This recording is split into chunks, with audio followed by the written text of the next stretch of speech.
বাংলাদেশে কোটা বাতিলের জন্য যে আন্দোলনটা চলতেছে, বাড়ায় আপনারা কি কখনো লক্ষ্য করেছেন যে এই আন্দোলনে আপনার আইমান সাদিক কথা বলছে?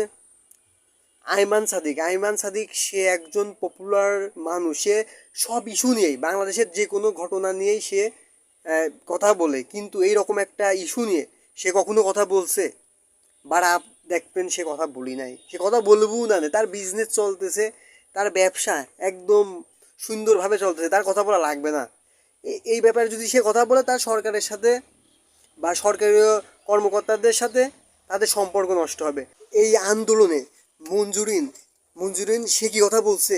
আপনার বড় বড় রোস্টার বা ইউটিউবার যারা এত জ্ঞানী কথা বলে, যে এত বড় বড় ইউটিউবার, তারা এই আন্দোলনে কোনো সময় কথা বলতেছে? বলবি না, তাদের তো কোনো সমস্যা নাই।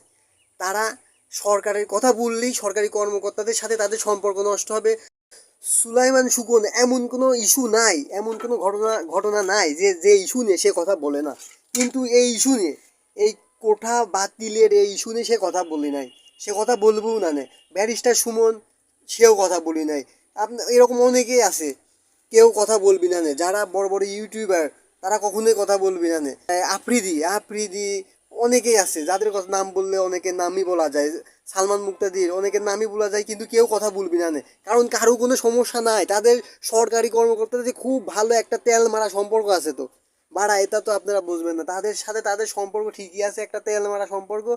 কথা বলতে হলে পরে এই শিক্ষার্থীদেরকেই বলা লাগবে, এই স্টুডেন্টদেরকেই কথা বলা লাগবে, তাদেরই আন্দোলন করতে হবে। এই আন্দোলন না করলে এই কোঠা বাতিল কোনোদিনই সম্ভব না। তোমরা তোমাদের আন্দোলন চালিয়ে যাও, আমরা আপনাদের সাথে আছি, আপনারা আপনাদের আন্দোলন চালিয়ে যান।